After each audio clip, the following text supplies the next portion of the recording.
Shri Manoj Kumar ji Jha, 5 minutes. जी शुक्रिया माननीय vice chairman साहब। माननीय मंत्री जी हैं, पटरी वाले भी हैं, आसमान वाले भी हैं और दोनों को फ्यूल देने वाले भी हैं।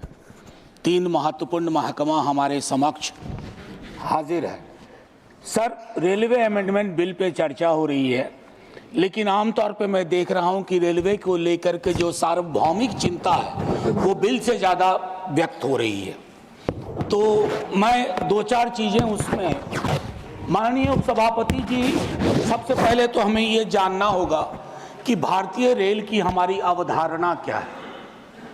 मैं 3 फिल्में ले रहा हूँ। पाकीज़ा, जिसमें ट्रेन बोलती है, आप पाकीज़ा में बार बार ट्रेन का सीक्वेंस आना वो कई चीज़ों के प्रतीक के रूप में इस्तेमाल हुआ है। दूसरा, गमन, माइग्रेशन की पूरी पीड़ा, और मैं उस क्षेत्र से आता हूँ जहाँ की ट्रेनों के नाम वहाँ के हालात बयान करते हैं। श्रम शक्ति, श्रमजीवी, जनसाधारण। वंदे भारत अभी तक हमारी किस्मत में आया नहीं है। मैं कुछ बातें, माननीय उपसभापति महोदय, और एक फिल्म है कुली, उसके भी क्या निहितार्थ थे हम सब वाकिफ हैं। तो भारतीय रेल के साथ कम से कम इस सदन में कई लोग ऐसे होंगे जिनके जीवन के उतार चढ़ाव के साथ भारतीय रेल का ताल्लुक रहा है। मैं उनमें से एक हूं। अपनी जिंदगी के हर पड़ाव पे भारतीय ट्रेन ने मुझे सुकून भी दिया है और मुझे सोचने समझने की शक्ति भी दी है, खिड़की के पास बैठ करके। माननीय उपसभापति महोदय, ये कोइंसिडेंस नहीं है कि आज मैं सुबह बाहर अपने घर के खड़ा था, कुली मोर्चा के साथी आए और उन्होंने अपनी चिंताएं मेरे समक्ष कही। हम सब ने कुंभ का बहुत जिक्र किया।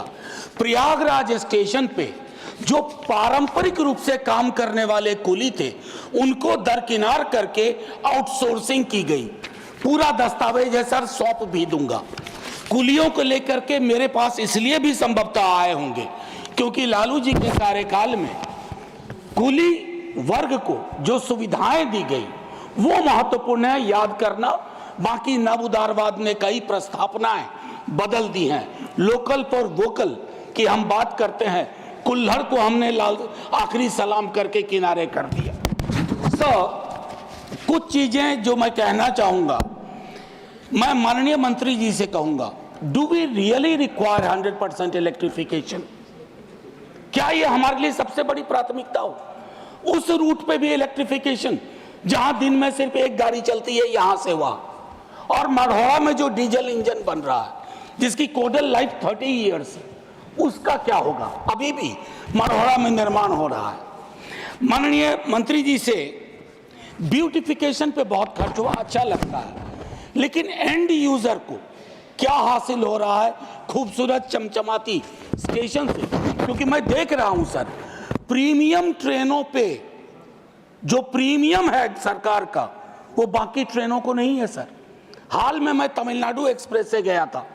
माननीय मंत्री जी से मैंने एक दिन लाइटर वेन में आग्रह किया था कि आप अपना प्रशासनिक अमला लेके विजिट मत करो, वेश बदल करके उन ट्रेनों में जाइए। श्रमजीवी, श्रम शक्ति, टीएन एक्सप्रेस, कोई आपको पहचाने नहीं कि आप अश्वनी वैष्णव है, तो आपको फर्क पता चलेगा। माननीय मंत्री जी, IRMS बनाया, लेकिन उसमें 8 सर्विस और जोड़ दी। क्या हासिल हुआ भाई? पुनर्विचार करिए, कुछ फैसले अगर बदलने पड़े। अब इसमें 8 नई सेवाएं हैं। 4 वर्षों से चल रहे सर्विस निगोशिएशन का कुछ हासिलात नहीं हुआ। मेरा मानना है कि पहले का जो रेलवे का था कि 5 बोर्ड मेंबर्स बोर्ड में जो अपना अपना डोमेन नॉलेज लेके आए, उनको उसको बहाल किया जाए। मैनुअल कपलिंग अभी भी क्यों हो रही है कोचेज एंड वैगन्स में, जिससे मौत की आशंकाएं रहती हैं? क्या हम इस परिपाटी को खत्म नहीं कर सकते? हम तो खैर क्या कहूं, शिकायत भी नहीं कर सकता। सीवेज में उतर के मरने वाले के लिए आज तक सिवाय आंकड़ों में जोड़ने के हमने कुछ नहीं किया। स्टाफ को लेकर के चिंता है सर। रेलवे बहुत बड़ा एम्प्लॉयर भी था, बहुत बड़ा, one of the biggest employer. और 23 में संभवतः जनवरी के महीने में यही बताया गया कि 3,12,000 नॉन गजेटेड पोस्ट खाली है। उसके लिए हमारी क्या चिंता हुई? समाप्त करें। बस 30 सेकंड और दे दीजिए जी। बस 30 सेकंड।